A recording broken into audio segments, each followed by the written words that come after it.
What's going on, guys? BuzzOP6 here, back to another video, and today I'm here to do my AEW Dynamite review live from San Antonio. Well, I don't know if it was live, but we're from San Antonio, Texas. It's the St. Patrick's Day Slam one day before St. Patrick's Day, obviously. Let me know down in the comment section what you guys thought about this show. I thought it was pretty dang good for the most part. There was some stuff I didn't care about, but let's get into this video now, shall we? And yes, my hair looks ridiculous, but don't worry, I'm getting it cut tomorrow. Anyways, we'll go right into the action with the six-man tag. Cole and Red Dragon, a.k.a. Bobby Fish and Kyle O'Reilly versus Adam Hangman Page and Jurassic Express, Jungle Boy, and Luchasaurus. Fine. It was fine. There was some good stuff. I mean, these guys are all good athletes. Just Cole, his flower kind of, the bloom kind of fell off the rose after that god-awful Orange Cassidy feud. But they're trying to make the best for what this was. This is some good stuff. There were some good spots. Jungle Boy is awesome. Luchasaurus doing some good stuff. Page is over with the crowd. Bobby Fish and Cole or Bobby Fish and O'Reilly are just one of the best tag teams.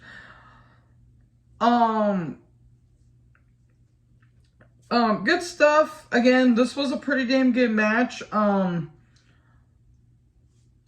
double Doomsday device, that was kind of cool. But in the end, the boom! And Cole pinched Jungle Boy. Okay, they're continuing this.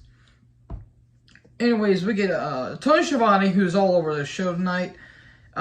Keith Lee and Hobbs and Starks are backstage, and Starks is saying, well, Rampage is my show, and you doing whatever you want to do kind of offends me. So it's good thing we took your ass out last week. Well, Lee's like, well, try again. And I think he's taking on Max Caster on Rampage this week. Okay. And then we get Mox and Danielson versus Wheeler Yuta and Chuck Taylor. William Regal's on commentary. Good. That's really, really good. This went on for a bit. Should have shaved it down to probably at least 8 minutes, but this went about 10, but working on Yuta. Look, Chuck Taylor's fine in the ring, but no, the whole thing doesn't appeal to me. And goes on for a little bit. Paradigm shift on the outside, and Danielson just beating the holy hell out of Yuta. And then in the end, a bulldog choke, and Yuta taps out. And then, William Regal gets in the ring, and Yuta is going up the stage, but then he looks back in the ring. He heads back in the ring. He wants to shake Regal's hand, but Regal slaps him, and they have a bit of a chat. Regal's like, go along before you get hurt. And okay, there you go. Is Yuta going to join them? Who knows? I mean, I like Wheeler Yuta. He's a young up-and-comer, but hey, he's going to be doing something. He's going to be doing some good stuff. Anyways, Tony and FTR are backstage, and he says, why'd you kick out Tully? And they're like, well, ever since we won the tag titles, Tully was laser focused, but after that, he got burned out. He became unfocused, which is fair. And then the Young Bucks show up, and oh boy, we're getting this feud again. They're like, I couldn't understand what they were saying because the shirts were so goddamn loud, I went deaf for 5 minutes. One of them was wearing what the hell, was it Nick or Matt? What the hell was that he was wearing? I get it, it's the season's holidays, but Jesus Christ, tone down the outfits there, boys. He said, well, you guys are just number 2, and you want to know who number 1 is, Thank you, love you, bye. Okay. The Acclaimed are backstage, and, Bones, or Caster is saying, I'm the, oh, what the hell, I should have wrote this down, but he's a warrior and all that stuff. He's gonna defeat Lee and all that stuff, and then Hobbs and Stark shows up, and they're like, yeah, you beat Lee, and we're going to rub it in his face and all that stuff. And then Swerve shows up. He's like, you guys, Starks, you say that, Fridays is your nights. Well, Rampage is Swerve's house. Okay, this was kind of a messy segment, but it's going to lead to Starks versus Strickland. I hope, but who knows? Oh boy. And then the Jericho Appreciation Society. Oh, Lord in heaven. The JAS is Jericho, Hager, Chase Parker, Jeff Lee, and Daniel Garcia, aka 2.0.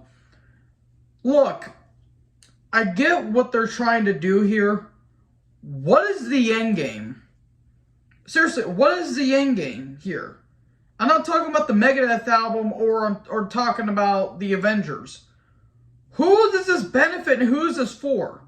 It's basically Jericho just leeching off of rising upstarts so he can remain relevant. That's literally all he is, and he's just bringing along Jake Hager for a ride. Oh, jeez. This is the point of the show where I kind of tune out a little bit because really, was this necessary? But he's talking about how Eddie was like, Eddie's a coward, Inner Circle turned on Jericho's back, and I think Lee said that, you know, if I wouldn't have made that music, you guys wouldn't be cheering him.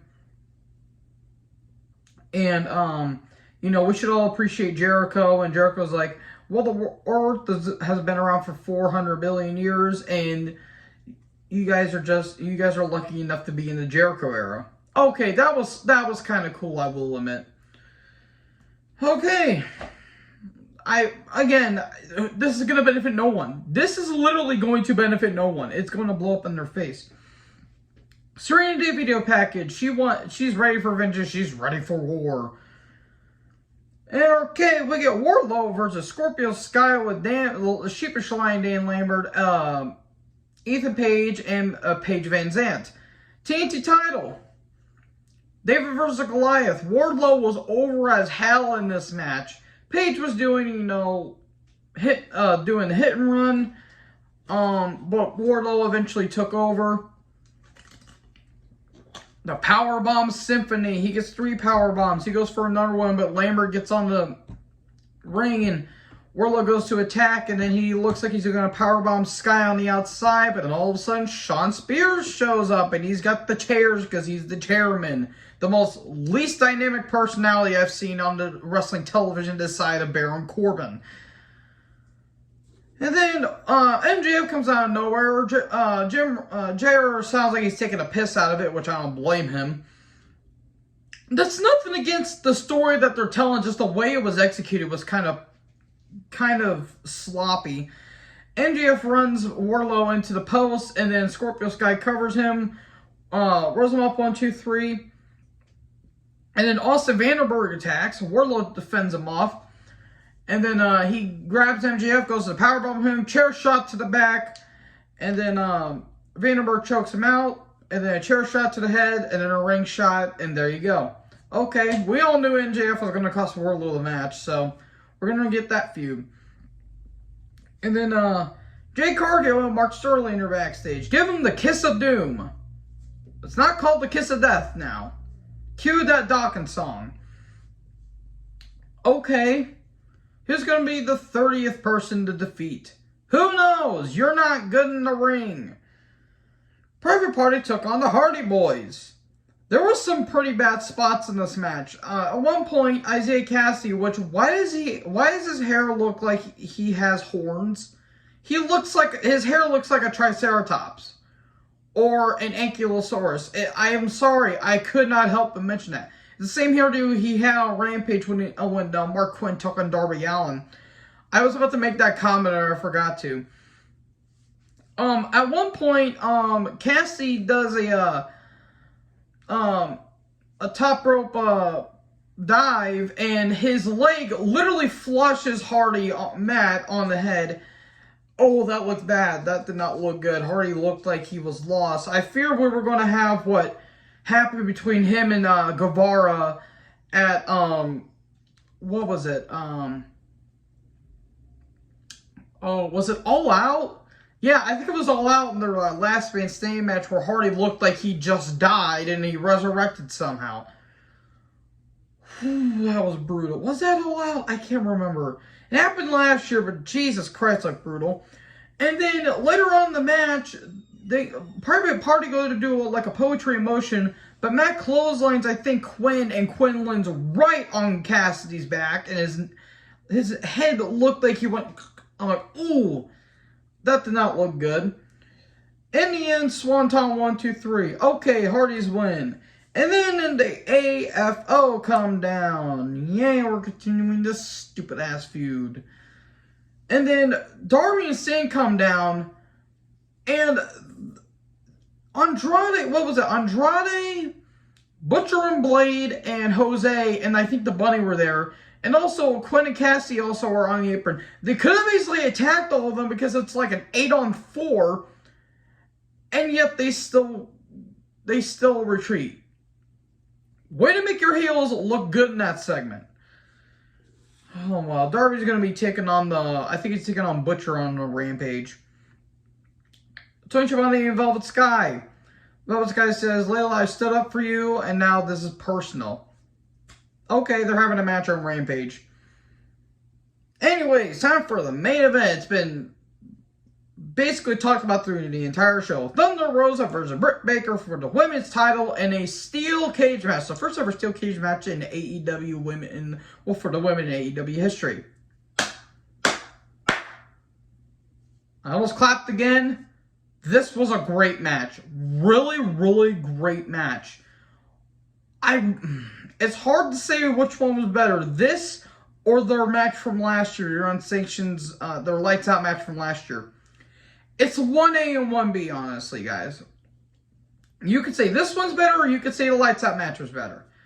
I'm really up in the air on this, because this was some great stuff. It was a bit of a slow burner, but man, once Britt Baker started bleeding, we are off to the races.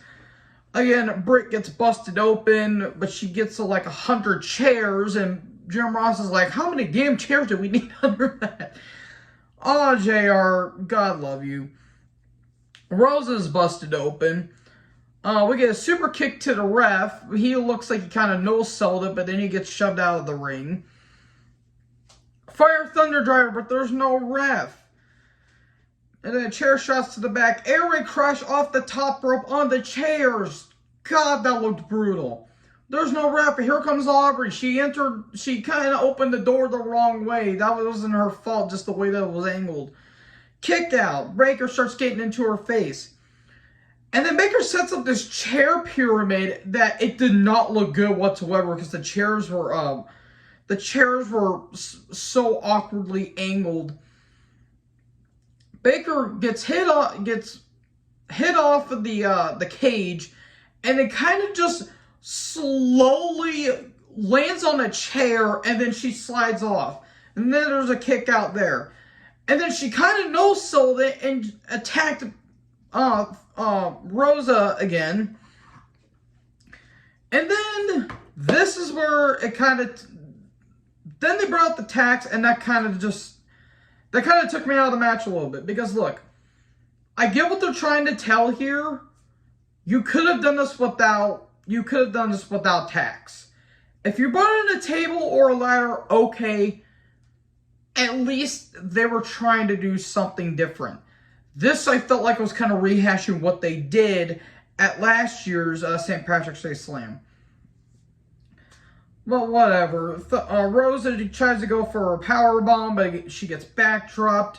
God, Jesus, that looked brutal. But Britt's going for the lockjaw, but Rosa's biting her hand, and then Baker uses her other hand, but Thunder is like hitting her hand on the tax. And Schiavone, or Excalibur, said, oh, Thunder, Rosa's hand was into the tax, and JR corrected him, which I thought was funny. Powerbomb onto the tax. It looked kind of awkward, but, you know, but again, Rosa was bleeding.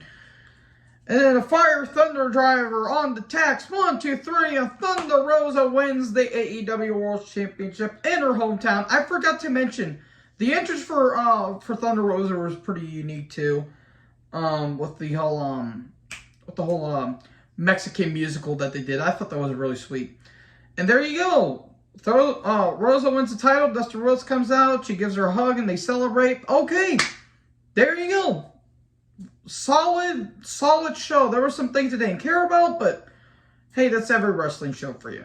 Anyways, let me know down in the comment section below what you guys thought about this episode of Dynamite. Like, comment, subscribe, join the herd. I'll talk to you guys next video. Peace out.